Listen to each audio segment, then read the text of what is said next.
What's up, guys, and welcome to the Foot and Fist Sports Network, and I want to talk real quick about who is possibly the worst UFC champion of all time, and that's Germaine De Randamie, the 145-pound division's female champion. Now, if you don't know, Cris Cyborg has always been regarded as the best female fighter in the world, regardless of weight class, pound for pound.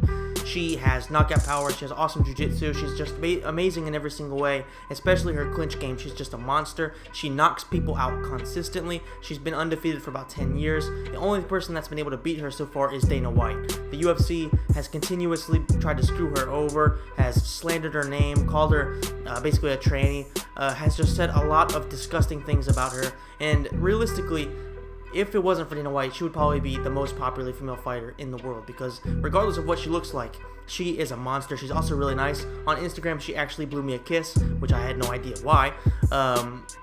So realistically, I mean, Cris Cyborg has what it takes to be one of the most popular fighters in the world, because she has that knockout power that you don't usually see with women. She looks like an absolute beast. She trains like a beast, and the UFC was trying to force her to cut down to 135 when she can simply not make it.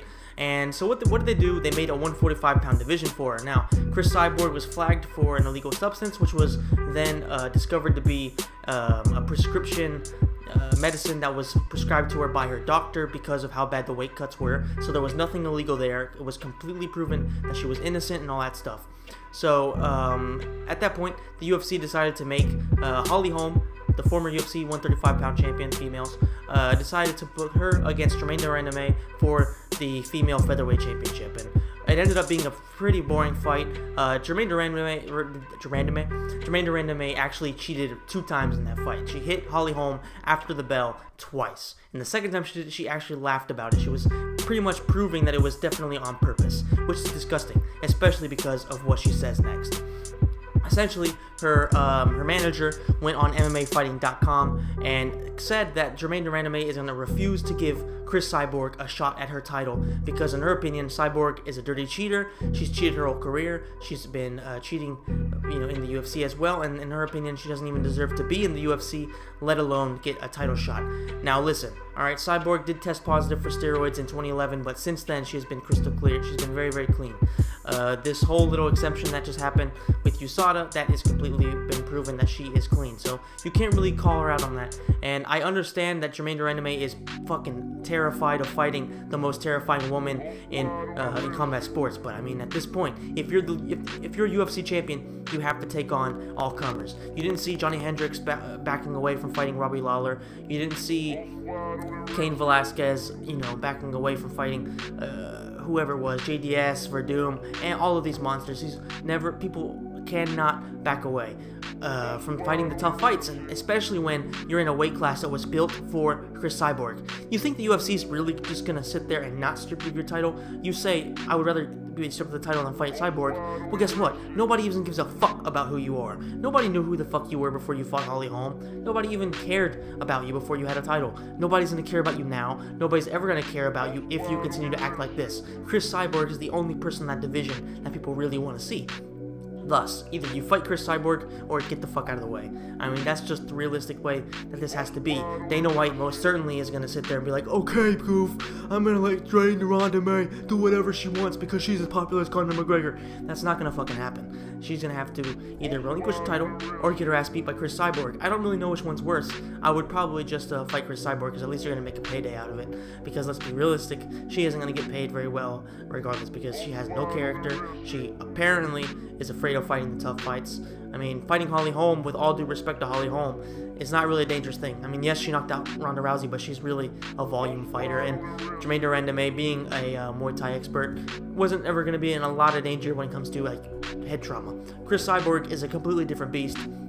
She knocks people out cold, and she really could ruin your career because of how much of a monster she is. I mean, she is one of those few fighters where you look at her and you think, this chick really is on the level of a lot of the top elite dudes. If you see most of the women out there, they're pretty basic, they're pretty rudimentary. At least they are improving, obviously, but they simply aren't on the level of men. But Cris Cyborg is one of those people like, damn, she could definitely beat up a lot of the men. I'm not saying she could beat up the Jose Aldo or people like that, but she could definitely beat up, a lot of featherweights. So I mean, it is actually unfair for the UFC to even have made her try to cut down to 135, and even having her fight at 145, it's kind of a bummer. But realistically, most women are going to be around that 145 area, that 145 pound weight class. So I can understand what they're going with here, because a lot of those 135 women are going to want to move up to 145. But if you look at the people there, they simply aren't on the level of Cris Cyborg, and there's not a whole lot of people that we can really think, okay, this woman's going to compete with her. So it's going to be a lot of there's going to be a lot of beat downs. And either way, Germaine De Randamie needs to wake up, because right now she seems like she's probably the worst UFC champion in history. Because, I mean, say what you want about Michael Bisping, people talk a lot of shit about him, about how he's ducking Yo Romero, or he's ducking Luke Rockhold, or blah blah blah blah blah. Regardless of what you think about him, he has fought all the toughest guys that you could think of in that UFC middleweight division. Even fought at light heavyweight.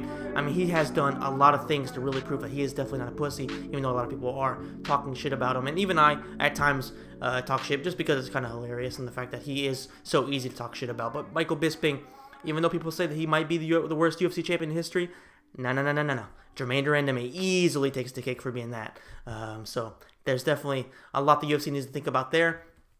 Either she accepts the fight against Cyborg, or she gets cut. Let me know in the comment section, guys, if you agree that Germaine De Randamie is the worst UFC champion of all time. Let me know if you want to see her fight Cyborg, or would you rather see her get stripped of the title, regardless of whether she wants to fight her or not, and because of how dirty she was against Holly Holm and all that stuff. And would you rather see Cyborg taking on a different opponent? If so, let me know who would interest you. Is it Megan Anderson, the Australian chick that's an Invicta that wants to fight her? I personally think that Megan Anderson should, before she really steps in there against a person at the level of Cris Cyborg, she should build up her name a little bit. That way she makes the biggest payday possible before really taking a possibly career-changing fight.